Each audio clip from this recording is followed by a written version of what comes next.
Então, dando prosseguimento aqui, vamos agora àquilo que é o número 3, que é o uso que os pais do primeiro e segundo século fizeram das escritas do Novo Testamento. Isso, acho que o Xande tem como projetar. Você não tem isso aqui na apostila, creio.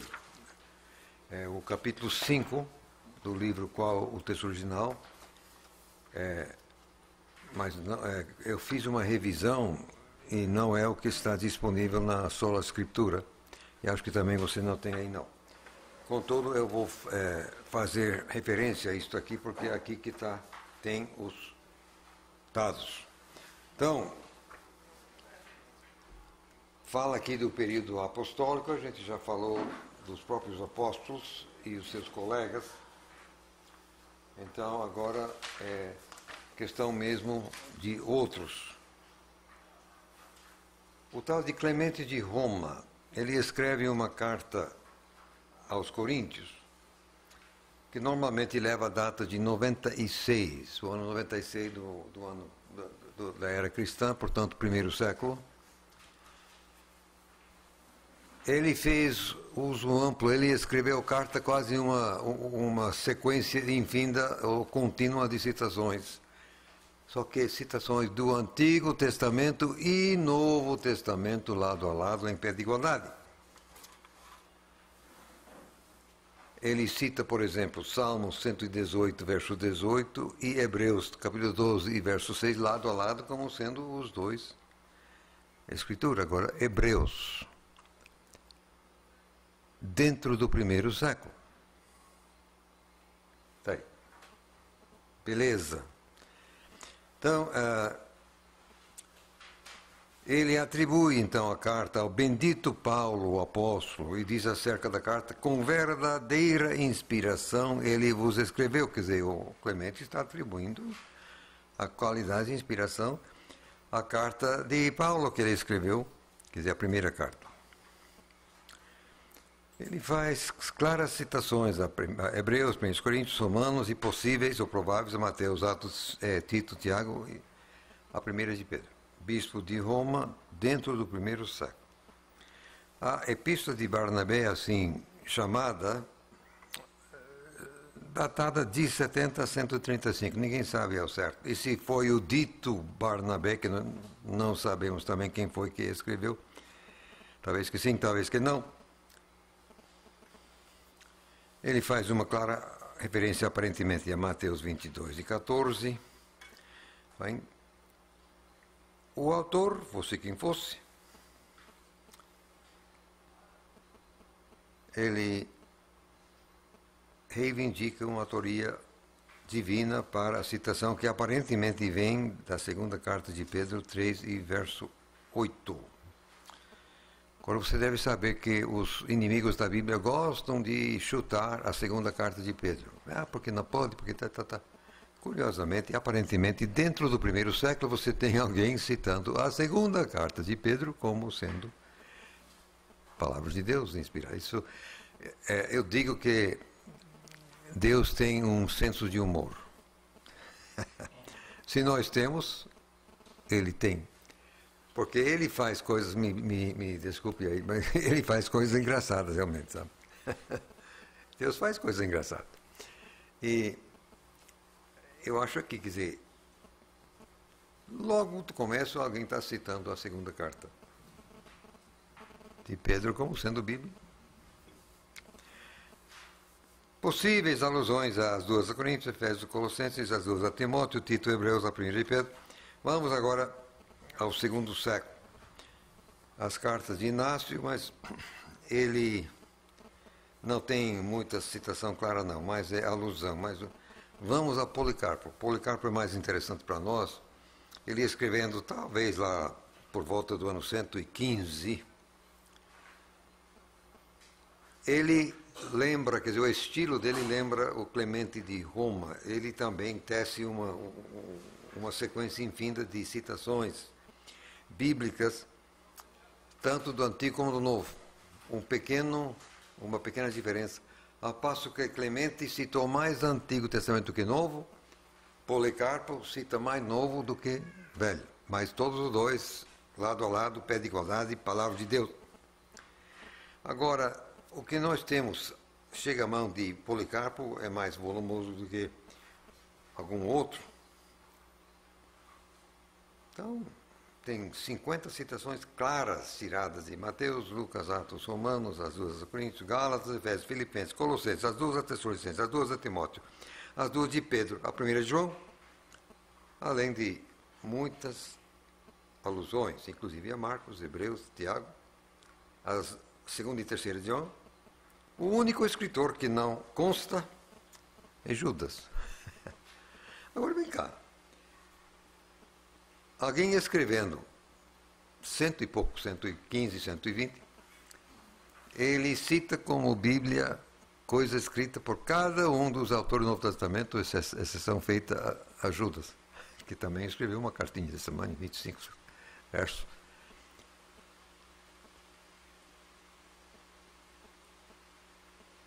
Óbvio que para eles era a palavra de Deus, está citando em pé de igualdade com o Antigo. E você vê que esse Policarpo, já no começo do segundo século, já tem praticamente o nosso cânon. Praticamente. Quer dizer, faltou um livro aqui, mas... Mateus, Marcos, Lucas. Aparentemente não o Evangelho de João, que curioso. Mas Atos, Romanos, e falta pouca coisa. Se tivéssemos outras coisas escritas por Policarpo, provavelmente teria citado Judas também, só que naquilo que chega às nossas mãos, não está. Não tem problema maior também. Ele chama de Escritura Sagrada.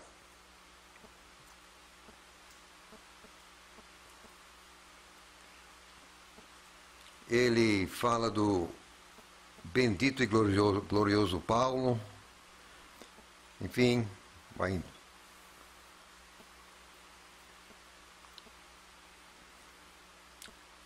Ele foi martirizado em 156. Policarpo. Tem uma carta chamada Segunda Carta de Clemente de Roma. Ninguém sabe se foi ele, provavelmente que não, porque geralmente leva a data de 150, talvez que sim, talvez que não. Mas ele cita várias coisas, com possíveis alusões, inclusive, não somente a segunda de Pedro, como Judas e Apocalipse.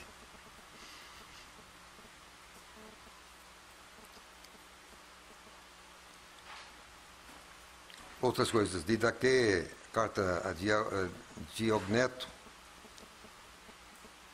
vários livros. O pastor de Hermas também, e especialmente Tiago. Agora, na segunda metade do século II, já temos material mais volumoso, a começar por aquilo que chamamos de Justino Marte, porque ele foi martirizado em 165, queimado vivo na estaca,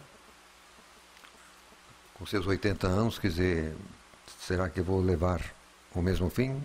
Não estão fazendo mais isso, né?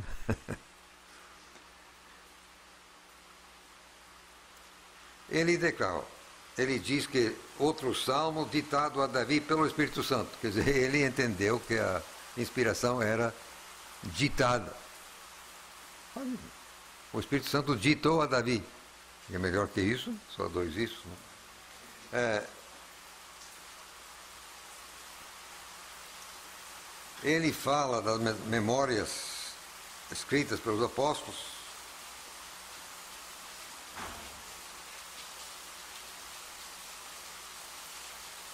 Ele faz uma alusão clara ao Apocalipse em Trifão 81.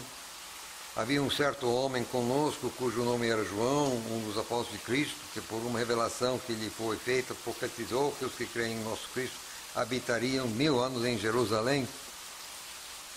É preciso entender o seguinte: esses homens se conheciam. Irineu, mais tarde, era discípulo de Policarpo, que era discípulo de João, o apóstolo. Não me lembro se o Justino Mártir era discípulo direto desse, mas que ele conhecia. O pessoal se conhecia.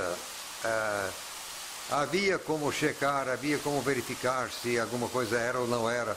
O pessoal se conhecia. E havia realmente muita correspondência. Não tinha avião, mas mesmo assim eles tinham como se comunicar uns com os outros. Agora, esse Justino diz uma coisa que vem ao nosso caso que é muito interessante. Na sua primeira Apologia 67, ele versa assim: no dia chamado domingo, há num lugar uma reunião dos que moram em cidades ou no campo. Ali se leem as memórias dos apóstolos e os escritos dos profetas, ou os escritos dos profetas, enquanto o tempo permitir. Quando o leitor termina, o presidente, num discurso, nos exorta e convida a imitar essas coisas nobres. Ele afirma que era o costume nos domingos o pessoal se reunir e eles iam ouvir a leitura da palavra de Deus, quer do Novo Testamento, quer do Antigo. Só que vem aí um detalhe: você não pode ler sem livro, pode? Você pode ler sem livro? Então, se cada congregação estava dominicalmente lendo a palavra de Deus, Novo Testamento, fatalmente tinha cópia para ler. Caso contrário, não pode ler. Você não pode ler porque você não tem. Então, aqui temos uma declaração clara, na metade do segundo século, de que fatalmente havia uma proliferação de cópias, porque cada congregação tinha que ter cópia para ler. É assim, quer dizer, era o centro do culto, quer dizer, o culto girava em torno da leitura da palavra de Deus. Pense bem, naquele tempo pouca gente tinha como possuir sua cópia particular da Bíblia. Hoje em dia nós temos 3, 4, 5, 6, sabe-se lá quantas. Naquele tempo não. Então o crente comum só iria ouvir a palavra de Deus dominicalmente, no domingo, no culto, na reunião. Por isso então que a atividade central era a leitura da palavra. Só ali, né? Em casa eles não tinham isso.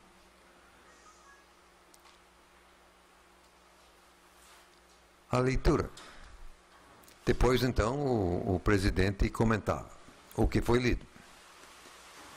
Então, podemos ver aqui, a partir dessa declaração de Justino, que fatalmente havia proliferação de cópias. Mas já argumentei que isso começou lá no começo.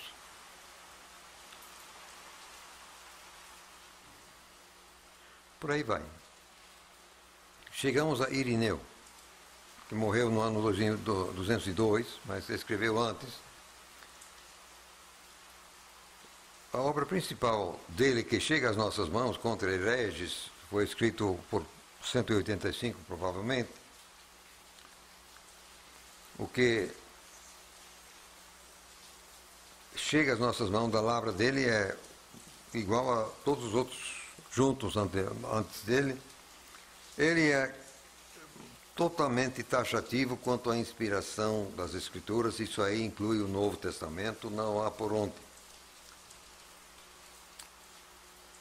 Ele afirma que os apóstolos ensinavam que o próprio Deus é o autor de ambos os testamentos. Ele cita, inclusive, todos os capítulos de Mateus, 1 Coríntios, Gálatas, Efésios, Colossenses, Filipenses, todos menos 1 ou 2, de Lucas, João, Romanos, 2 Tessalonicenses, 1 e 2 Timóteo, Tito, a maioria dos capítulos de Marcos, inclusive os últimos 12 versos, Atos, 2 Coríntios, enfim, etc. Só falta 2, aqui, Filemão e a terceira de João, ou segunda de João, sim, exceto Filemão e a terceira de João. Ok. São livros pequenos, e talvez ele tenha até citado esse livro, só que em material que não nos chega à mão. Paciência.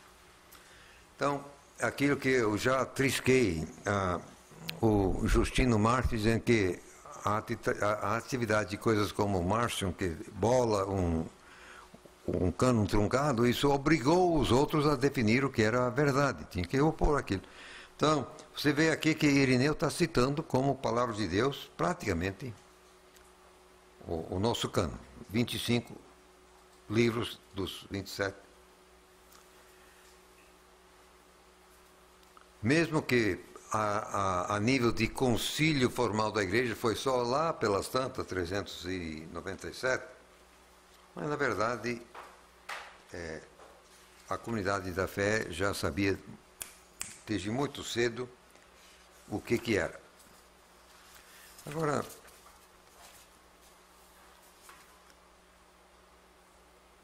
o erudito Hort, que bolou a teoria dele, que tomou o mundo, além de negar que o Novo Testamento seja inspirado e negar que a própria igreja reconheceu que fosse Bíblia no começo e, portanto, não houve interesse, ele declara que simplesmente ninguém no começo estava nem aí com esse texto, ninguém estava preocupado, ninguém estava atento.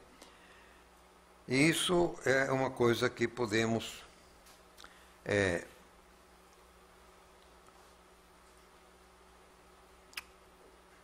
extrair das próprias escrituras, das escritas deles. Antes de prosseguir, no entanto, eu quero parar e frisar o seguinte. Está, inclusive, aí como uma observação entre 3 e 4, nos pontos 1 a 3, 1, 2 e 3, eu estou preocupado com as implicações da atitude deles para com o texto. Atenção, por favor. Não está em jogo aqui a minha opinião, o que eu acho. Isso não é absolutamente a questão. A questão aqui única é o que eles acharam. E a questão ali nem é se eles tinham razão ou não tinham razão. Não é essa a questão. A questão é a implicação daquilo que eles criam. Quer certo, quer errado, o que eles criam. E eles, crendo que estava com palavras de Deus na mão, eles, a partir da sua própria crença, iriam ter cuidado para com esse texto. Quer errado, quer não. É essa a implicação que eu estou querendo aqui deixar muito bem claro. Não é se eu quero, se não quero. Não, o que eu penso nada tem a ver com a questão. É o que eles pensaram. Porque a partir do que eles pensaram, aí o procedimento. E fatalmente eles achando que era a Bíblia, eles iam cuidar contra a afirmação falaz, mentirosa do Hort e outros. Então, como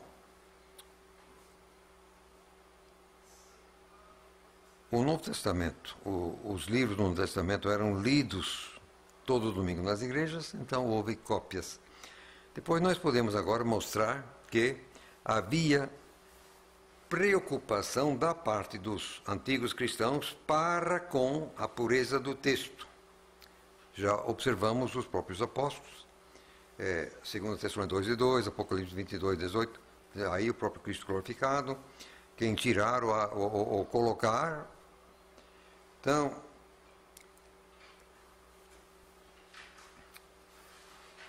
vamos ver aqui algumas citações específicas. Ouça agora Policarpo, 115 por ali, citando: quem perverter as palavras do Senhor, esse é primogênito de Satanás. Agora, me diga, por favor, Policarpo estava preocupado ou não estava? Você pode achar que ele exagerou, você pode dizer, não, mas não é assim que você deve se expressar, você abusou. Mas você dizer que ele não estava nem aí, não funciona, moço.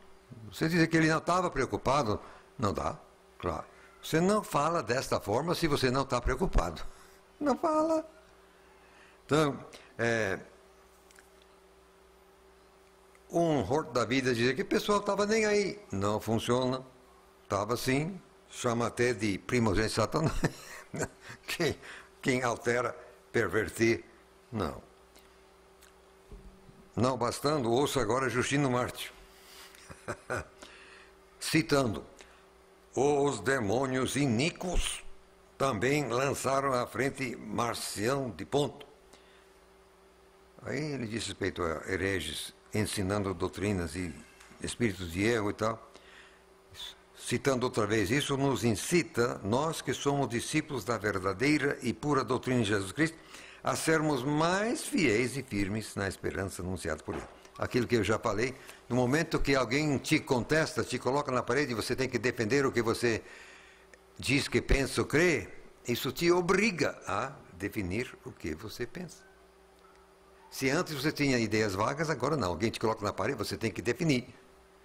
É isso que o Marcião e outros da Laia fizeram lá no começo. Eles bolando coisa errada, isso obrigou, palavra do Justino, aquilo nos obrigou a nós, os discípulos da verdade, de afinar, de colocar de forma fiel e firme o que é que nós estávamos esperando, a esperança nossa anunciada, perfeitamente procedente. Agora, ele chama de os demônios iníquos inspiraram esse tal. Novamente, você pode achar que ele abusou um pouquinho, não deveria usar assim linguagem tão forte. Não é o caso. Agora, você dizer que ele estava nem aí, isso não funciona. Se você se expressa dessa forma, você chama alguém de demônio iníquo, é porque você está um pouquinho mal satisfeito. Não. Dionísio, bispo de Corinto, na terceira, quarta do segundo século, se queixava de que suas próprias cartas vinham sendo adulteradas, e pior ainda, também as Sagradas Escrituras. Se hoje tem plágio, isso não é de hoje. Sempre, desde lá, o pessoal estava plagiando, o pessoal estava alterando, o pessoal estava jogando sujo. Não é só de hoje, não. Agora, eles insistiam também que tinham recebido uma tradição pura. Então, Irineu, dizendo a respeito da doutrina dos apóstolos, havia sido transmitida através da sucessão de bispos, sendo guardada e preservada sem qualquer alteração das Escrituras, sem permitir acréscimos nem diminuições, envolvendo leitura pública. Isso asseverando Irineu. Alguém acha que ele estava exagerando? Estava não? Estava não. Era exatamente isso. Vamos, daí a pouco, apelar para Tertuliano, porque Tertuliano escreveu em latim, ele já no começo do terceiro século, do 208 por ali, mas vamos ainda atentar para Irineu.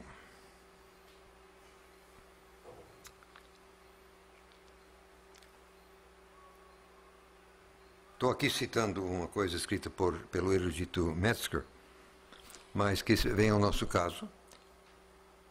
Eu vou ler aqui, você pode ler ali também, a fim de assegurar precisão na transcrição. Os autores, às vezes, incluiriam, no final de suas obras literárias, uma intimação dirigida a copistas futuros. Assim, por exemplo, Irineu anexou ao final do seu tratado da Obdoade o seguinte, citando Irineu: eu te conjuro, quem copiar este livro, por nosso Senhor Jesus Cristo e por seu glorioso advento, quando vier julgar os vivos e os mortos, a que compares o que transcreves e o corrijas a partir deste manuscrito do qual estás copiando, e também que transcrevas este conjuramento e o coloques na cópia. Isto a respeito de uma coisa escrita por ele. Agora, você conjurar alguém pela volta de Cristo e o juízo final, você está um pouquinho preocupado.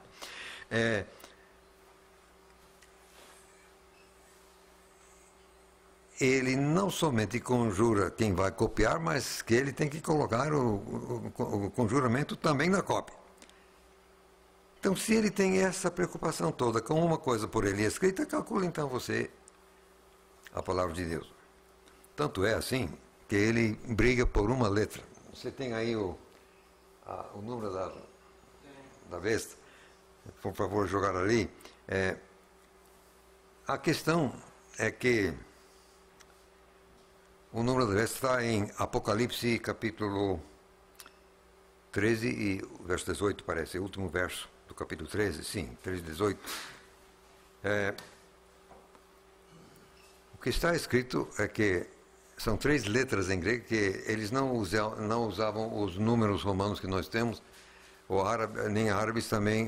As letras tinham valor numérico. Então, alfa era 1, beta era 2, gama era 3, assim por dentro. Você mostrava que estava assim, usando como número, com um tracinho por cima da letra.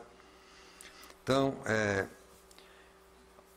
666 é Ri, Xi e uma letra que a gente não usa mais, mas que teria o valor de 6. Então, era 666, não é 666 não.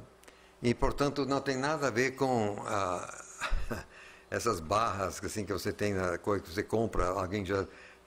Essas barras assim na mercadoria tá, em 3 segmentos. Aí alguém, não, isso aí é marca da besta, é coisa alguma, porque não é 666, é 666. Ok? Em exatamente 2 manuscritos gregos, isso aparece como Ri, Iota e 6, não, 616.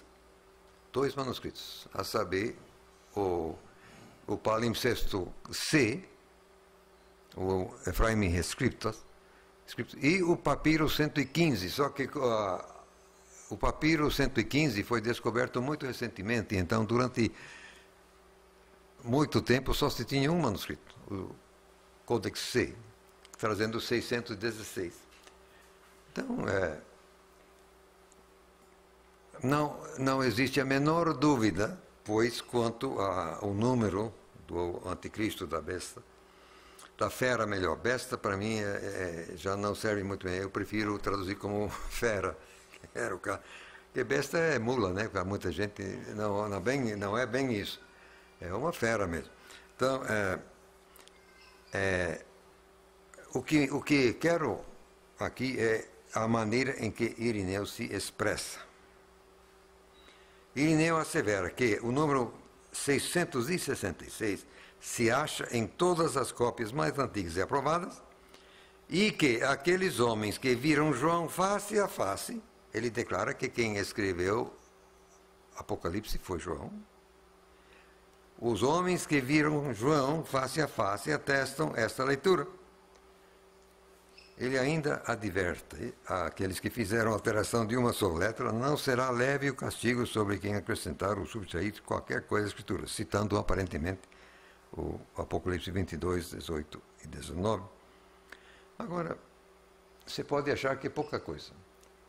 Aí você vê lá, aqui está o X, tá, as letras. O que me interessa aqui é que uns e outros, aquele pessoal estava nem aí. Não tá. Ó, Irineu briga por uma letra. Não vai fazer aquela diferença toda. O anticristo vai funcionar, seja qual for o número dele. Mas, quer dizer, mas ele briga. Ele briga. E ele declara que o autor foi João. E este Irineu era discípulo pessoal de Policarpo, que por sua vez foi discípulo pessoal do próprio apóstolo João. Então nós temos aqui uma coisa de pai para filho para neto. É uma transmissão segura, esse pessoal sabia. Não era assim, eu gostaria que fosse lá no céu. Não, ele se conhecia, era coisa conhecida, era coisa certa. Agora para Tertuliano.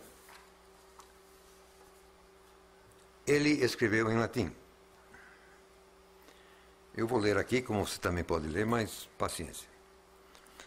ele escrevendo no ano de 208, ele combatendo os hereges, ele instou os ditos cujos a percorrer as igrejas apostólicas, nos quais as cátedras dos apóstolos ainda estão nos seus lugares proeminentes. Aparentemente, a cadeira na qual algum apóstolo sentou estava lá.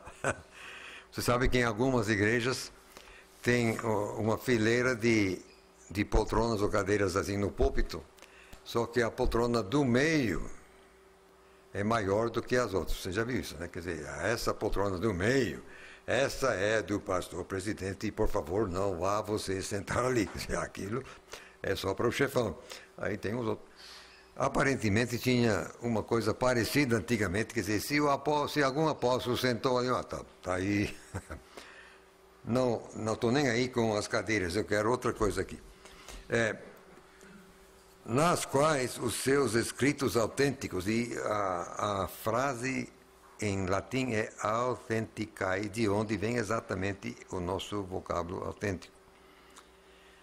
Então, os escritos autênticos são lidos, expressando a voz e representando o rosto de cada um deles. Então, a Caia fica bem perto de vós, na qual achais Corinto. Já que não sai longe da Macedônia, tendes Filipos. Ali também tendes os Tessalonicenses. Pode atravessar para a Ásia e encontras Éfeso. Além disso, como estáis perto da Itália, tendes Roma, de onde chega às nossas mãos a própria autoridade desses apóstolos. O que me interessa aqui é o vocábulo authenticae, ou autêntico. O que Tertuliano quis com isso, escrevendo no ano 208? Uns e outros queriam que ele estaria dizendo respeito aos próprios autógrafos. Eu duvido muito. Eu duvido muito que qualquer autógrafo tenha durado mais sequer 20 anos. Por que não? Pelo uso, fazendo cópias, simplesmente vai cair aos pedaços. Não tem como sobreviver. O que, então, se não é isso, o que Tertuliano quis? Eu imagino o seguinte.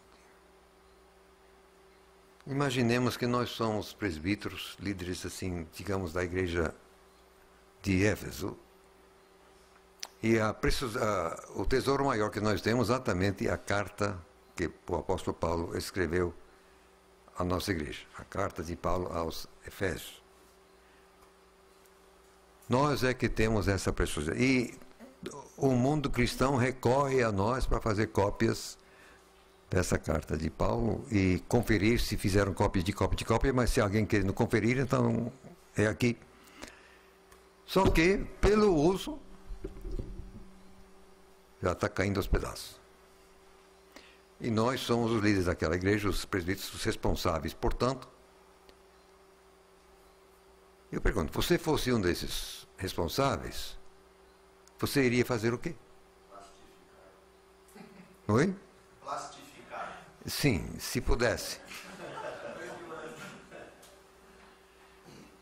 O que eu faria exatamente, e o que certamente eles fizeram, mando elaborar uma exata cópia. Essa cópia é verificada por pelo menos um, se não dois ou três de nós. E uma vez essa cópia verificada, nós carimbamos, leva a chancela. Isto aqui é perfeito. Pode confiar. Você vê como gabarito, né? Sim. Assino e dou fé. Passam 20 anos, aquela cópia, por sua vez, já está caindo aos pedaços, pela procura, pelo uso. Uma nova geração de responsáveis, talvez algum velho que sobrou ainda, fazer o quê? A mesmíssima coisa. Uma cópia verificada e leva a chancela. Pode confiar. Eu entendo que é exatamente isso que o Tertuliano está dizendo aqui no ano 208. Diz, você pode ir, que lá tem cópia autêntica. Garantida. Garantida pela sucessão. Daí.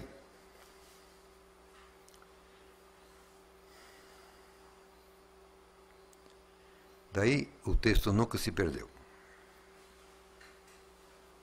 No ano 200, ainda era possível você verificar a exata redação original. Podia ser verificado, era atestado. E, portanto, não havia, porque ninguém no mundo fazia crítica textual.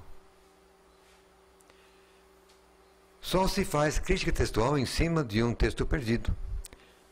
Ninguém no mundo faz crítica textual em cima do jornal de hoje, e nem na revista Veja da semana que passou. Ninguém faz crítica textual dessas coisas. Por que não? Porque nós temos. Nem sequer ninguém faz crítica textual em cima do King James Version de 1611. Por que não? Porque nós ainda temos cópias. Com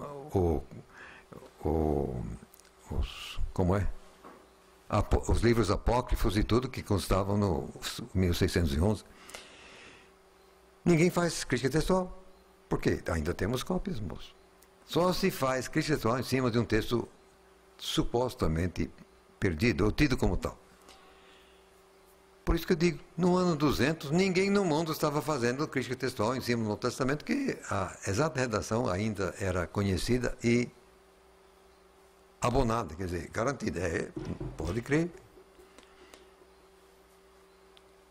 Só correndo assim agora, prosseguindo um pouquinho, pergunto que região antigamente detinha os autógrafos. Eu ainda, quando escrevi aqui, ainda estava pensando eu num único autógrafo.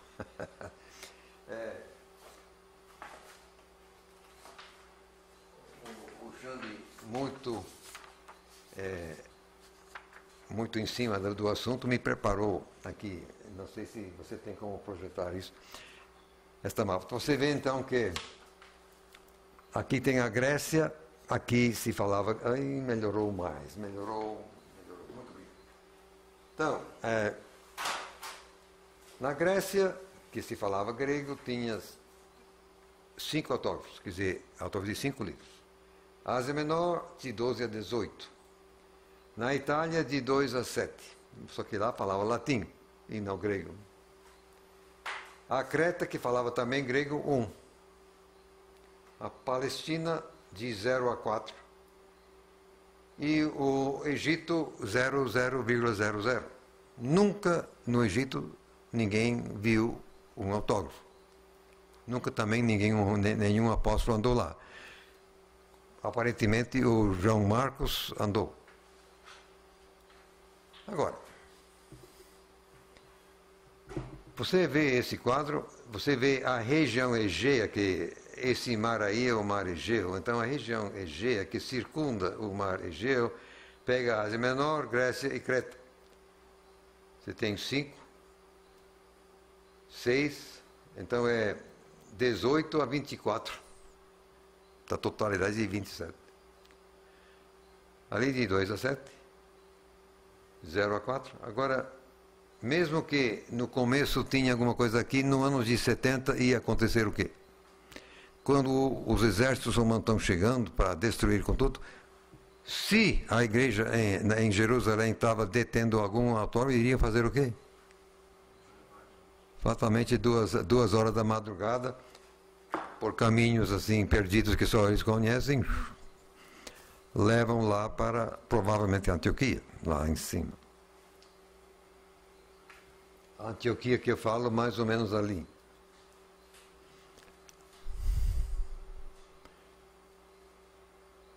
Obviamente, o lugar, a região que desde o começo estava nas melhores condições de saber qual era o texto original, era exatamente a região Egeu, onde também se falava grego. Se tinha alguma coisa para lá, mas também eles não falavam grego, era latim. Grego aqui também não. E aqui, 0. Então, curiosamente, é impressionante o que acontece na cabeça de certos eruditos.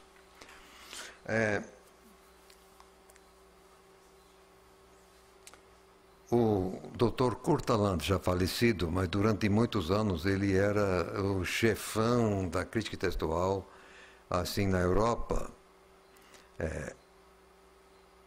E ele que dava um número aos novos manuscritos a passo que foram descobertos até a morte. Grande defensor assim do texto egípcio. Ele que era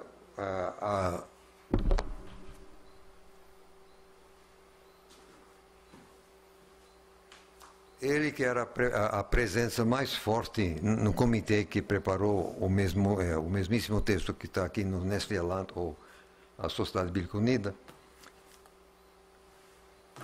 Grande campeão do texto egípcio.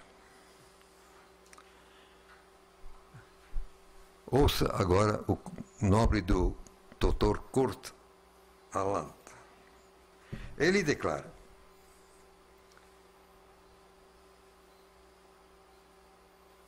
que durante o século II e III, e adentrando o IV século, a Ásia Menor seguiu sendo, na exata expressão dele em alemão, mas eu traduzo para o português, que a igreja, aquela região era exatamente a terra-coração da igreja. Não satisfeito, ele bola a figura de um tal de bispo Demétrio. Não sei se essa figura é histórica, não, se ele realmente sabe que existiu esse tal, talvez que sim. Ele literalmente escreveu uma coisa publicada, diz que esse tal, no ano de 200 mais ou menos, esse tal de bispo Demétrio foi enviado, não me lembro de onde, mas de algum lugar outro, não sendo o Egito. Esse Demétrio foi enviado ao Egito com a missão precípua de sanar a situação das igrejas lá existentes. Porque o gnosticismo, nós temos o nome de 11 seitas gnósticas diferentes no Egito. Nós temos o nome, fora os outros. Então, ouça o nome do professor Dr. Kurt Aland. Diz que, a caminho de sanar as igrejas existentes no Egito, o que Demétrio tinha de fazer era proporcionar a essas congregações cópias fidedignas do Novo Testamento. Dizendo ele que os manuscritos existentes no Egito não podiam ser utilizados por esse tal de Demétrio, por estarem esses manuscritos debaixo de suspeitas de terem sido alterados pelos gnósticos. Então, Demétrio foi obrigado a procurar exemplares fora do Egito para, a partir desses exemplares, proporcionar cópias fidedignas para as congregações que ele estava querendo sanar. Agora, Isso o Kurt Aland escreve? Kurt Aland escrito, eu tenho isso em casa. Como você vai comigo para casa, você pode ver isso. Agora, vem cá, rapaz, vem, me ajuda aqui um pouco. Como é que o grande defensor do texto egípcio, Kurt Aland,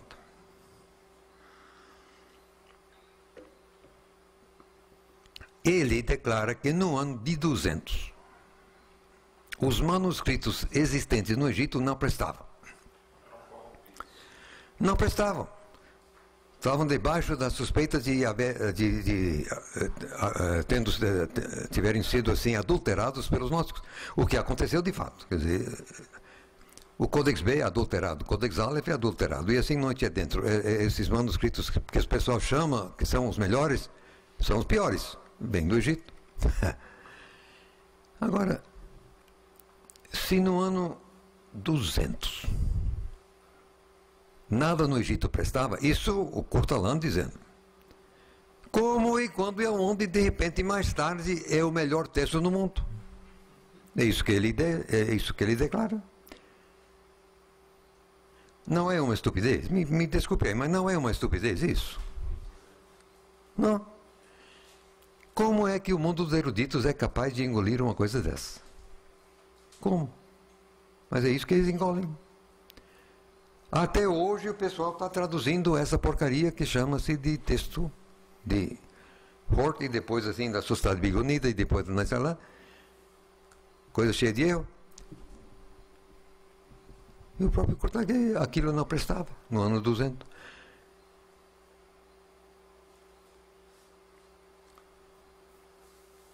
Outra questão, muito relevante.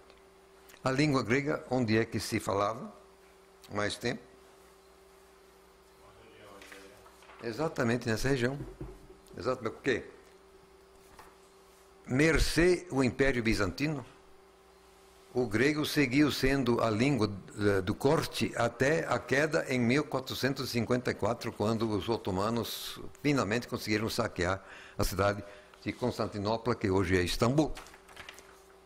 Agora, embora os povos assim dessa área, cada qual tinha sua língua, mas a língua do governo do Império Bizantino era grego, e naturalmente na Grécia era a língua materna até hoje, embora hoje é uma forma mais moderna da língua. Creta também grego. A questão exatamente vem ao caso porque, se o soberano Criador está querendo preservar o texto do Novo Testamento que foi escrito em grego, a única forma que até mesmo o soberano Criador tem de preservar o texto do Novo Testamento é em grego, porque a natureza da linguagem não permite uma tradução perfeita, não existe. Por que não existe? Porque passando de qualquer língua para outra língua, a área semântica dos vocábulos não se sobrepõe perfeitamente, se sobrepõe parcialmente. Então, uma tradução perfeita é impossível. A natureza da linguagem não permite, que o soberano me perdoe, mas nem Deus consegue uma tradução perfeita de uma língua. Não é possível. A natureza da linguagem não permite. Você faz uma aproximação para todo efeito prático adequado. Mas, se Deus quer preservar o texto do Novo Testamento, tem que ser em grego e fim. Não pode ser outra coisa. Razão pela qual eu dou pouca importância à voz das antigas versões, assim, em siríaco, em latim, em copta. Aquilo serve, às vezes, para, assim, variantes, assim, bem grosseiras. Mas qualquer coisa, assim, mais fina, mais sutil, não serve. De uma língua para outra, pode esquecer. Nunca no Egito o grego foi língua materna de ninguém. Só se falava grego mais em Alexandria, assim, lá no sertão, se é que tinha sertão. Não. E na Itália, lá era latim, moço. Quando o Papa de então, não me lembro no momento o nome dele, que incumbiu Jerônimo de preparar a Vulgata Latina, simplesmente todo mundo falava latim, não tinha ninguém aí com grego, não. Latim. Então, mesmo havendo algum livro, algum autógrafo, assim, que começou em Roma, mas a preservação se fazia exatamente em grego, e havendo cópias fidedignas em outros lugares, a preservação se daria continuamente em outros lugares.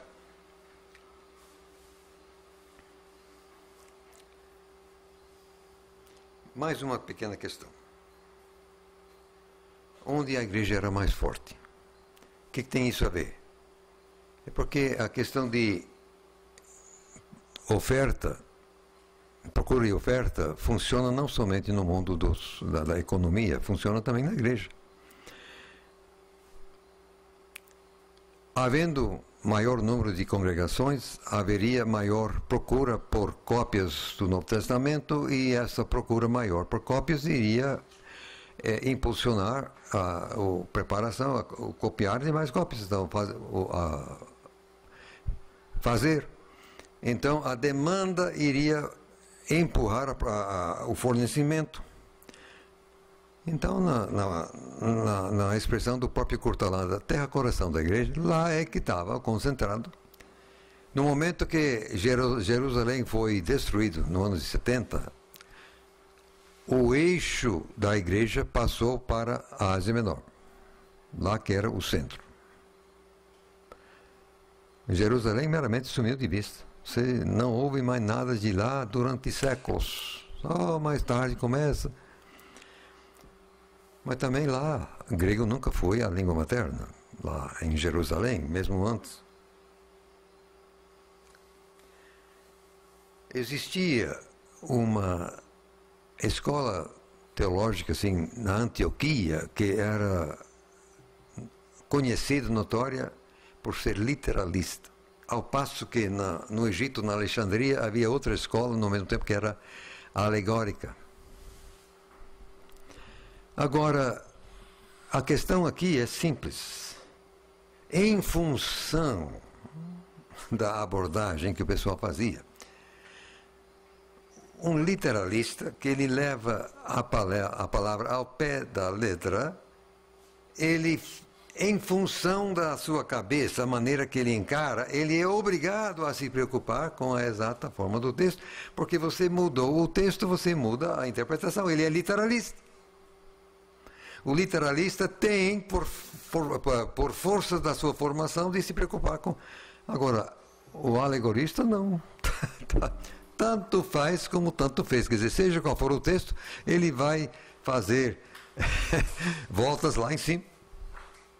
Ele não vai nunca se prender. Então, tanto faz o texto. Exatamente lá em cima, que tinha uma mentalidade que condizia com a preservação também do texto. Eles eram literalistas.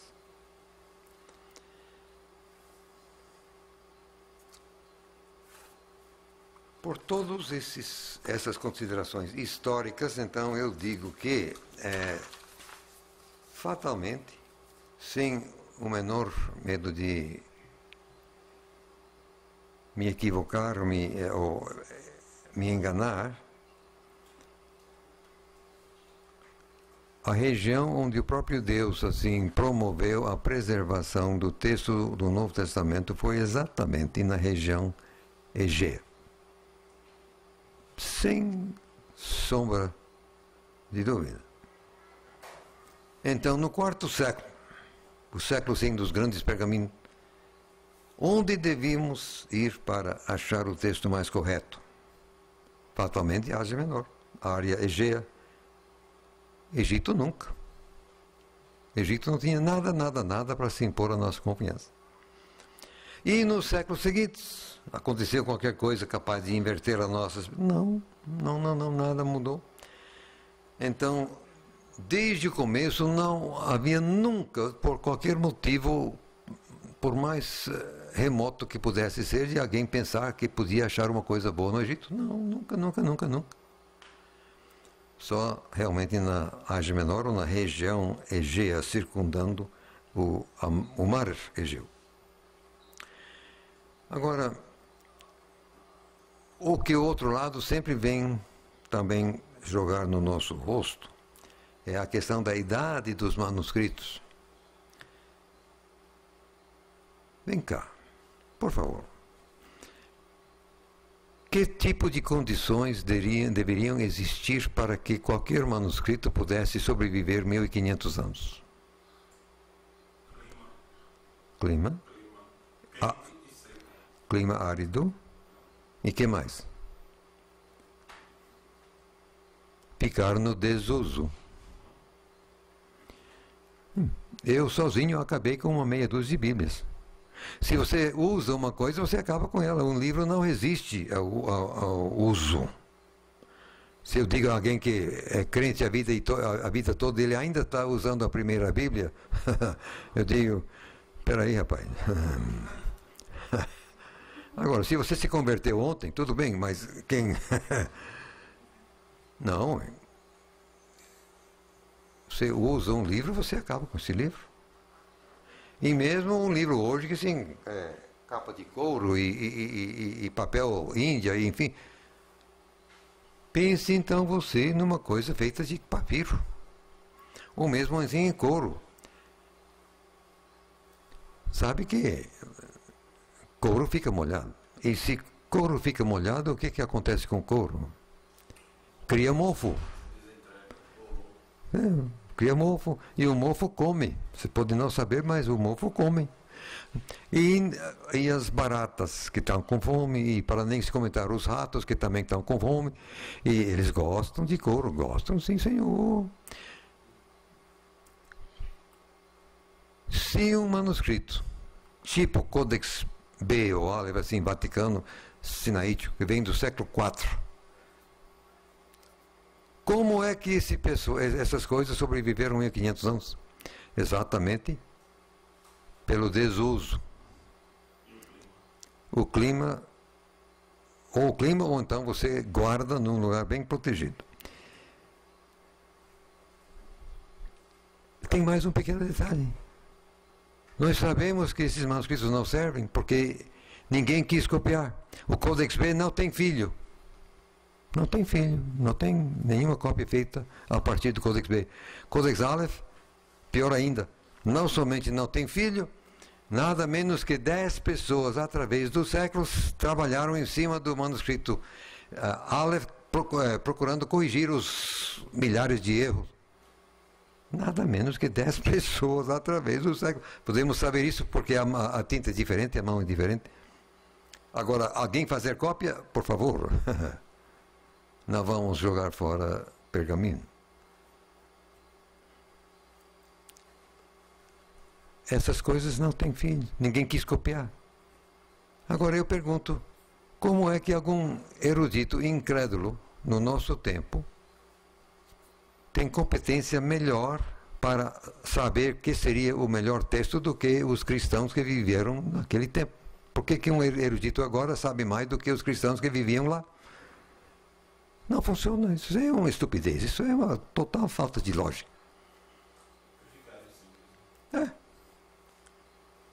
Então, a ideia improcedente de que a idade é igual à qualidade, que se um manuscrito velho tem que ser melhor, não procede. Os mais antigos são exatamente os piores, e isso já foi demonstrado empiricamente, objetivamente. Depois, poder jogar o fluxo.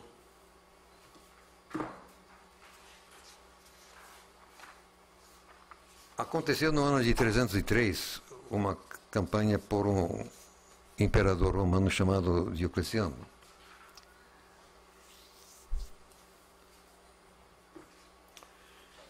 Ao passo que outros imperadores, começando com Nero e outro e tal, assim, matavam os cristãos, o Diocleciano, assim, certamente inspirado pelo próprio Satanás, ele entendeu que se ele quisesse acabar com essa religião cristã, ele tinha que acabar era com a Bíblia deles. Então, a campanha de Diocleciano era de acabar com todos os manuscritos do Novo Testamento. O decreto era. Aí saíram os soldados à procura para queimar, destruir todo e qualquer manuscrito, cópia do Novo Testamento, qualquer parte dele. Agora, você vê que o cone cinza representa assim a massa dos manuscritos. Você vê que eu digo que essa campanha teve um efeito purificador, quer dizer, a coisa cá embaixo já ficou melhor. Também o processo de transliteração, mais tarde, outra vez, um pequeno tal efeito. Sim, porque, para começar, a campanha foi mais severa exatamente na Ásia Menor, na região Egeia. No Egito, pouca coisa. Tanto foi assim que, pela lógica, existindo um tipo de texto egípcio, como a perseguição lá foi muito menos, deveria ter dado um salto. Ao passo que os manuscritos tipo bizantinos estão sendo destruídos à torto e a dizer, no Egito, então, lá deveria ter dado um salto. se existia então um tipo de texto ocidental na Itália, também lá deveria ter dado um salto. Nada, absolutamente não aconteceu nada disso. Agora, os líderes em alguns lugares eram literalmente perseguidos da forma seguinte, literal. Eles passavam uma corda por cima de um galho adequado, eles amarravam o cristão, assim, não pelo pescoço, mas pelo corpo, pendurado, os pés descalços, e cá embaixo uma fogueira com uma tocha cheia de azeite, e esse azeite fervendo, como se fosse para fritar batata. E agora então, eles vão aqui dando corda. Você vai entregar seu manuscrito ou não vai? Você vai entregar seu manuscrito ou não vai? E o seu dedão está se aproximando do azeite, fervendo. Agora me diga, que tipo de cristão você tem que ser para aguentar tortura desse tipo sem entregar o seu manuscrito? Sou macho mesmo, porque rapaz, eu nem queria saber se eu aguentaria. Por favor. Nossa. Resultado. Eu digo que exatamente só os cristãos mais compromissados, com compromisso maior com Jesus e seu reino, seriam capazes sequer de aguentar tamanha tortura e não entregar seu manuscrito. Agora um crentinho sabe lá de qual, por favor, está aqui, toma. Está doido? Então eu digo que essa campanha, na verdade, teve um efeito purificador, porque, grosso modo, as cópias menos importantes é que toma, tá. Os melhores, que estavam exatamente debaixo da guarda de pessoas realmente. Então, os melhores manuscritos não foram entregues, só que foram condenados pelo próprio fato. Como assim? Passado a perseguição, uma destruição de literalmente milhares de cópias, de repente agora haja cópia, quer dizer, agora todas as congregações estão gritando, eu quero manuscrito. Então, haja cópia. Cópia a partir de quê? Exatamente esses exemplares preciosos. Então, o processo de fazer cópias para suprir outra vez a igreja iria condenar esses exemplares à destruição, porque seriam gastos acabados. Só que o texto vive nas cópias. Não, deixa eu dizer mais uma coisa aqui. Logo após essa questão do Diocleciano, havia outro movimento, qual é o nome dele? Me esqueço um momento. Uma reação e, entre outras coisas, eles queriam punir as pessoas que entregaram seus manuscritos. Agora, para punir quem entregou, fatalmente houve quem não entregou. Então havia essa diferença, as pessoas entregando ou querendo punir quem entregou. Por tudo isso eu digo que essa campanha teve um efeito purificador, realmente no fluxo, grosso modo. No processo de transliteração, isso que quando pararam de fazer manuscritos em letra uncial ou maiúscula e passaram a escrever com letras minúsculas e corridas, por isso que nós falamos de cursivo, acontece uma coisa curiosa. Eu digo que, grosso modo, só os exemplares assim melhores foram utilizados para fazer as cópias na nova roupagem cópia cursiva ou minúscula. Alguns exemplares antigos, tidos como de menos valor, foram raspados e escritos outra vez. Vem aí o palimpsesto, quer dizer, escrito outra vez. O material, o couro foi utilizável, só que o couro tem poros, assim, onde saem os pelos, então a tinta penetra. Então você raspa, mas alguma coisa fica. E com trabalho você pode, às vezes, deduzir, ver o que estava escrito lá embaixo. Porque eles davam um giro assim e escreviam de forma contrária. Então você gira de volta e dá, às vezes, para ver o que estava lá embaixo. De qualquer forma, eu digo que, grosso modo, outra vez, só os melhores exemplares que foram copiadas na nova roupagem e, portanto, enfim.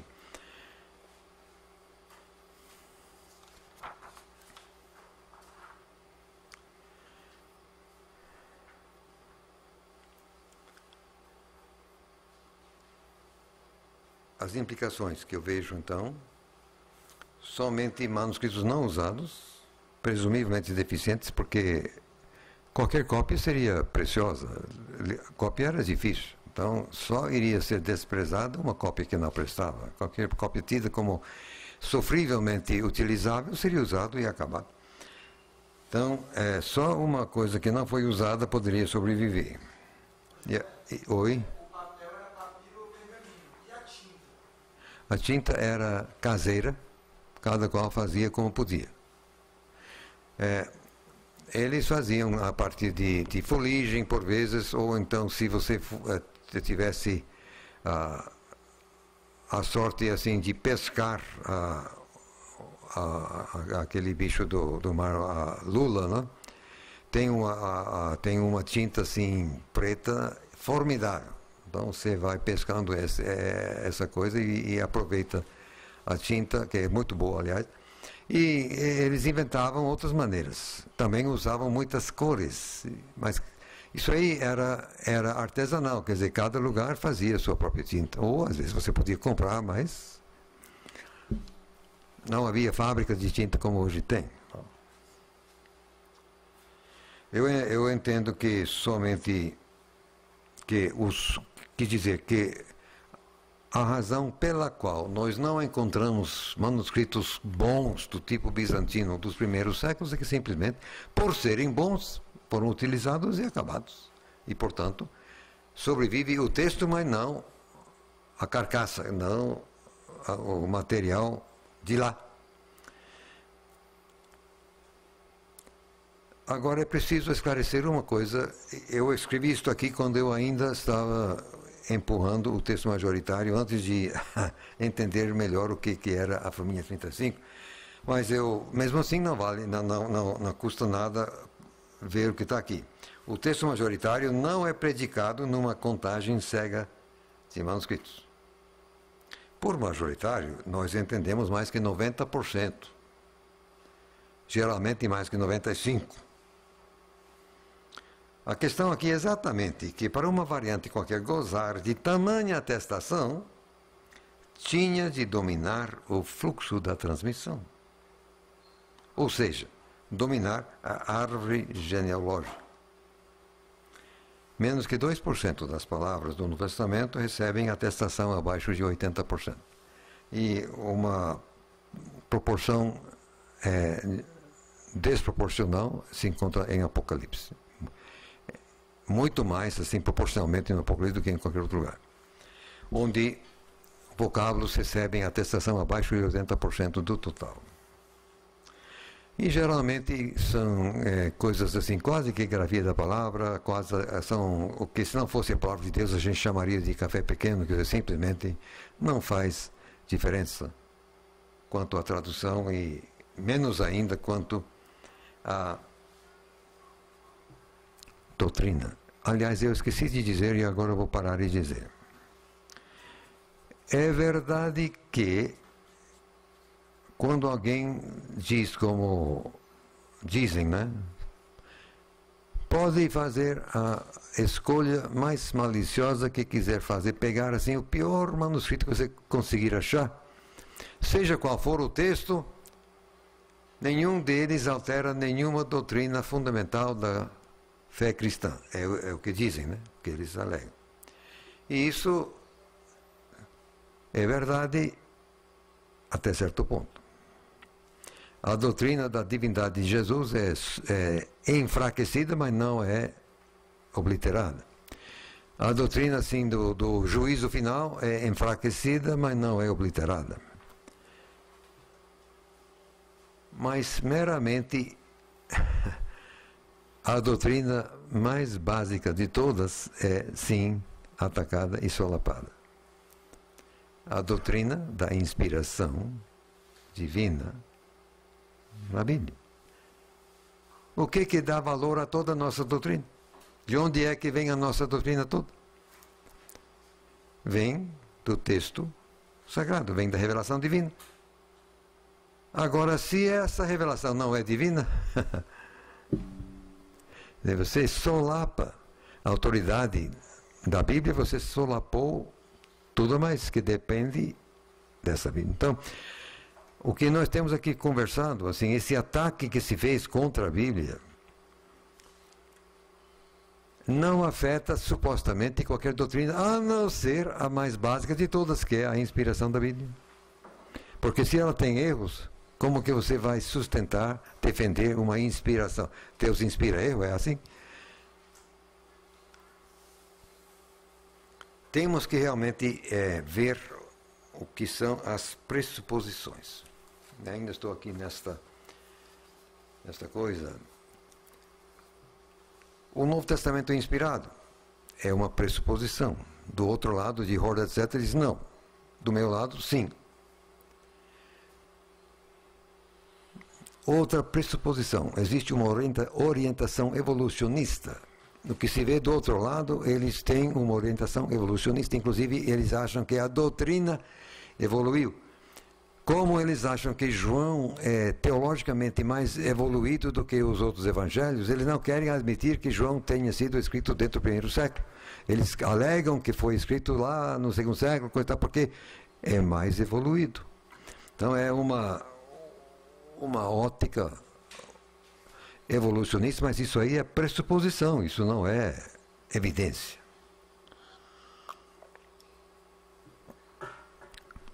Depois, um preconceito grego clássico. Já expliquei que até o ano de 1910, em inglês, ninguém sabia que existia o koiné sendo língua franca do tempo de Jesus. Então, esse pessoal, Hord, Westcott, toda aquela gente daquele do século anterior, tinha o grego clássico na cuca. E desprezaram o grego Novo Testamento por achar que era um grego caipira, um grego assim, inferior, aviltado. Só que esse preconceito é totalmente equivocado, errado, mas estava na cabeça deles. E depois, a questão de um envolvimento sobrenatural, digo que sim, eles dizem que não, uns e outros, até um Hort nem acreditavam em Deus, mas que isso aí é preciso levar em conta, porque se Deus de fato existe, e se Satanás também existe, é irresponsável você deixar tanto um como o outro fora da sua equação.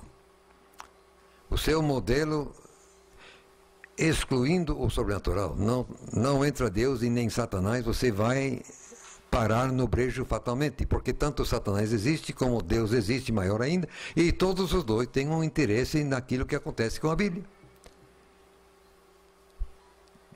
Tem que levar em conta. Resultado: uma colcha de retalhos. Isto aqui é uma colcha de retalhos. Só em Mateus tem pelo menos 34 lugares onde este texto imprime uma redação que não se encontra como tal em nenhum manuscrito no mundo. Uma pura invenção. Uma colcha de retalhos, sim senhor. Se nenhum manuscrito tem, é uma colcha de retalhos, é uma invenção. Só que eles não dizem isso. Não, eles nunca vão dizer isso, mas é verdade. E por aí vai, isso só Mateus.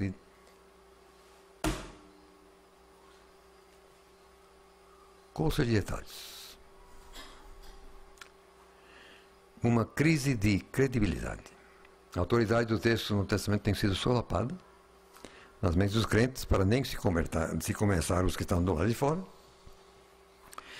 pelas versões modernas que colocam texto entre colchetes, tem notas numerosas de rodapé que levantam dúvidas quanto à integridade, dizem que os melhores mais antigos, que blá blá blá.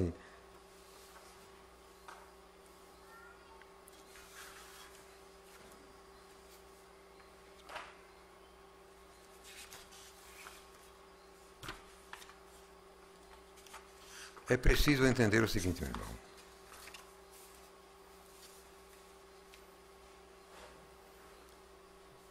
Onde Satanás vai concentrar o maior número de demônios?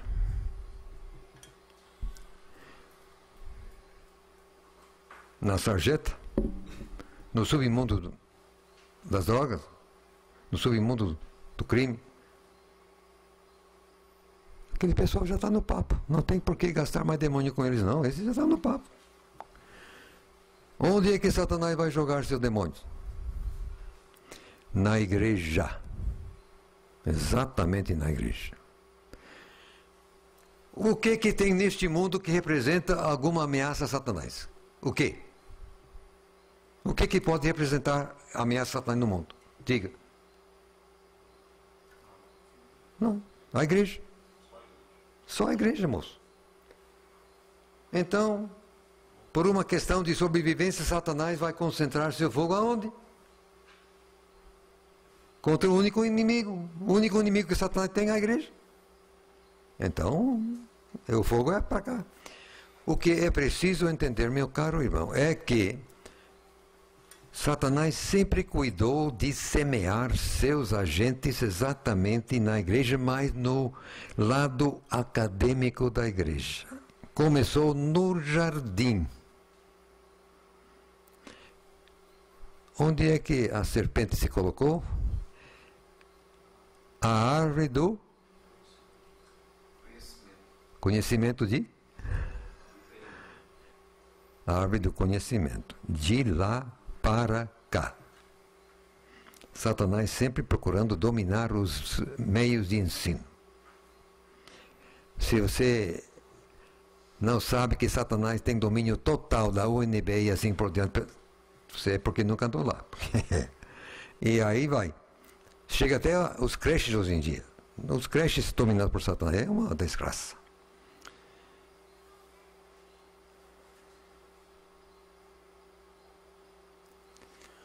No mínimo 90%, se não 95%, dos eruditos supostamente cristãos que trabalham na área da Bíblia, da crítica textual, enfim, são servos de Satanás e não de Jesus. Só que ninguém tem a coragem de falar isso abertamente e ninguém pensa nesses termos. Então, erudito fulano de tal, ele está na igreja. Então ninguém desconfia de que ele seja servo de Satanás. Não, ele é um cristão, ok? Não é. Só que aí os pronunciamentos dele são aceitos. Ninguém está nem aí, quer dizer, ninguém desconfia.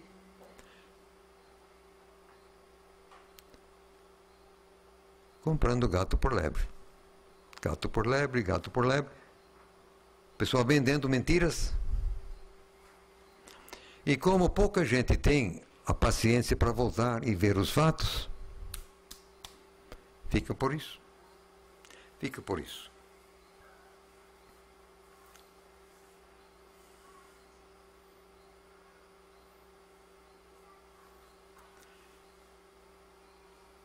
Uma coisa que não está na forma que antigamente coloquei, mas uma colocação até do Horácio que procede totalmente e que eu preciso incluir e que eu vou incluir, é preciso reconhecer o papel das igrejas ortodoxas assim na preservação do texto através dos séculos.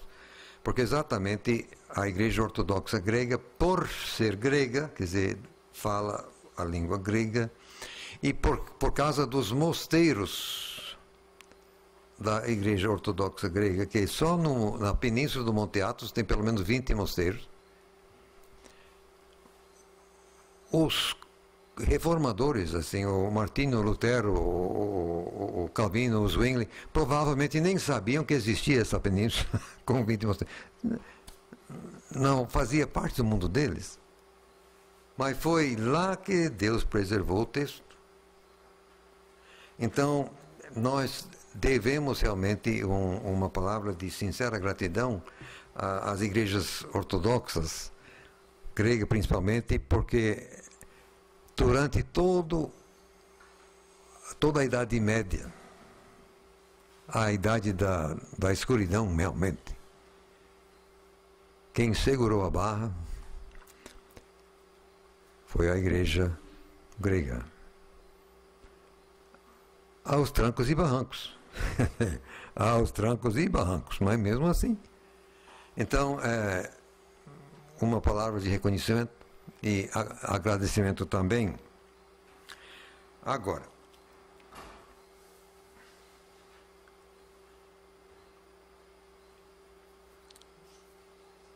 algumas ressalvas. Eu tenho agora ver. Isto aqui faz parte do que está na sua apostila da canonicidade. Na segunda página, lá pelas tantas, tem algumas ressalvas. A mera antiguidade de um manuscrito não garante nada quanto à sua qualidade. Já batemos nessa questão várias vezes. Temos que perguntar, aliás, como é que sobreviveu. Esses manuscritos mais antigos não têm filhos. Como já falei aqui, manuscrito bom da família 35, um equívoco a cada 5 páginas. Da massa bizantina, 3 a 5 por página. E do tipo alexandrino, 15 a 20 por página. Então, obviamente, esse pessoal não estava nem aí. Não achavam que estavam lidando com a palavra de Deus. Por que não dispomos de manuscrito tipicamente bizantino dos quintos? É porque os manuscritos bons eram usados, acabados.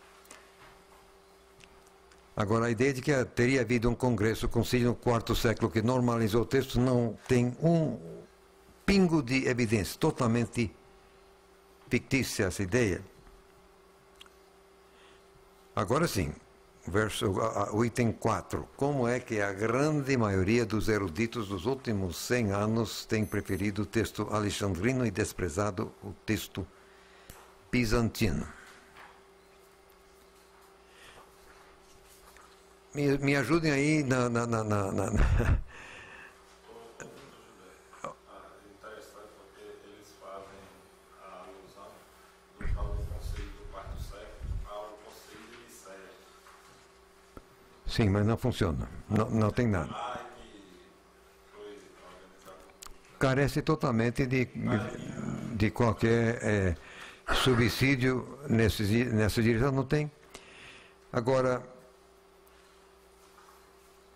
por que os eruditos têm preferido o texto chamado alexandrino e desprezado o texto chamado hoje de bizantino?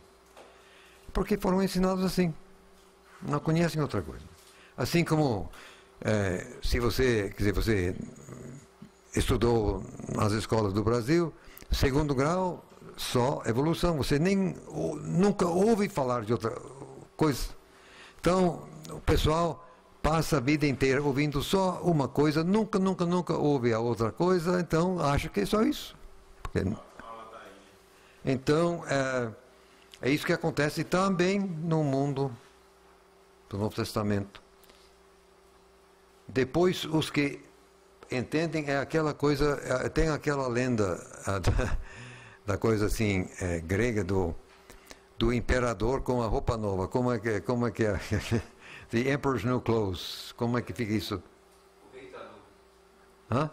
O rei está nu, exatamente. E uma criança finalmente teve a coragem de falar a verdade. É que o rei era muito vaidoso, ele gostava de roupagem. Aí vem uns espertalhões e eles dizem: nós vamos fazer a coisa mais feito de fio de ouro, fio de prata, só que tem um segredo. Só vai poder enxergar aquele que é digno de seu ofício. Quem não for digno de seu ofício não vai poder enxergar. Então lá vem eles assim, fingem que estão tecendo coisa e tal, mas pedindo cada vez mais ouro, mas ninguém tá vendo nada. Não. O próprio imperador não está enxergando nada, mas ele não quer admitir que não seja digno de seu ofício. Então, mas que coisa mais maravilhosa. Onde já se viu? Cada um fingindo que está vendo, só que ninguém está vendo. Então, finalmente, o pessoal já cheio de ouro e prata, bom, está aqui, imperador, está aqui sua linda roupa pronta. Aí ele coloca essa roupa e sai nuzinho. Exatamente isso que acontece no mundo dos eruditos. Você não consegue emprego em nenhuma universidade como professor se você não fingir que acredita na teoria da evolução. Se você não fingir, você não consegue emprego. E, igualmente, você querendo ser professor em qualquer seminário teológico, se você não fingir que acredita na teoria de Hort, você não consegue emprego. Então, todo mundo tem que fingir. É a coisa do imperador nu. Quer dizer, ninguém quer admitir. Eu acho que sou uma das poucas pessoas, ora vivas no mundo, que leu cada palavra da introdução de Hort, 300 e tantas páginas de escrito mais difícil de ler no mundo. Tinha página que eu tinha que ler 2 ou 3 vezes para imaginar que tinha entendido o que o sujeito estava querendo dizer. É uma perversidade. Como ninguém conseguia ler aquilo, então era exatamente o que fizeram assim naquela lenda do imperador nu. Mas que coisa maravilhosa, mas que teoria maravilhosa, que coisa nunca se viu no mundo. Ninguém estava entendendo nada, mas não queria ninguém admitir que não estava entendendo. Então cada um dizia, mas que coisa maravilhosa. Só que eu sou a criança, né? Mas o imperador está nu.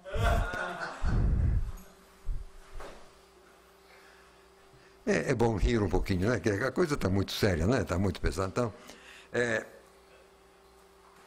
sinceramente,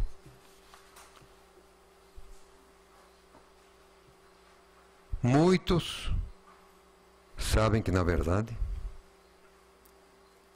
mas não têm a coragem de dizer. Porque se disser, é jogado na rua. Vai perder seu emprego. Sabe que não é verdade, mas não tem a coragem de dizer, pelas consequências. Ele tem mulher, tem filhos. Como é que ele vai sustentar a mulher e os filhos? Se ele é jogado na rua, ele vai perder seu emprego. Isso é falsidade ideológica, mas é assim que funciona a vida, moço. Se você tem que sustentar uma família, você se sujeita, você se submete. Acontece dessa forma. Para terminar hoje, deixa eu ler o resumindo. Você também pode ler, mas é exatamente o que eu quis dizer, então eu vou ler, tá? Resumindo, os livros neotestamentários foram reconhecidos como Bíblia desde o início e através das décadas e dos séculos, as gerações sucessivas de crentes zelaram pela transmissão fiel desses livros. O texto nunca se perdeu. Nos primeiros 200 anos era sempre possível constatar a exata redação de qualquer livro. A preservação divina operou durante os séculos todos de tal modo que ainda hoje podemos ter certeza razoável, eu digo agora de forma mais forte, com base em critérios objetivos da exata redação original do Novo Testamento. Creio. Está aqui. E depois você ver o resumo que vem amanhã, eu vou mostrar o porquê. Daí, atenção por favor, agora vamos à questão. Uma preservação tamanha, uma preservação semelhante, abrangendo tantos séculos de transmissão à mão e passando por tantas tribulações, uma preservação assim é simplesmente miraculosa. É uma prova aparente da atuação divina, que vale dizer também que Deus abonou a escolha da igreja, o cânon. Deus abonou a escolha, porque preservou exatamente esse cânon. Ao meu ver, o argumento mais contundente e convincente a favor do exato cânon que a Igreja vem defendendo através dos séculos é exatamente a preservação miraculosa desse cânon. Essa preservação é igualmente um forte argumento a favor da inspiração do texto. É o argumento lógico. Se o Criador fosse dar uma revelação à nossa raça, deveria também preservá-la. Constatamos que ele a preservou, com efeito. E por que ele cuidou tanto de preservar esse texto? E só esse texto? Presumivelmente porque ele tinha interesse especial nesse texto. Conclusão. Eu, pelo menos, não hesito em afirmar que podemos confiar no exato cânon que recebemos como herança da comunidade da fé através dos séculos. Assim faço por entender que o próprio Criador, mediante a sua preservação singular, tanto abona como garante esse cânon. Tudo até aqui foi em defesa da inspiração e do cânon. Amanhã, permitindo Deus, nós vamos pegar outro assunto. E agradeço a atenção e a paciência.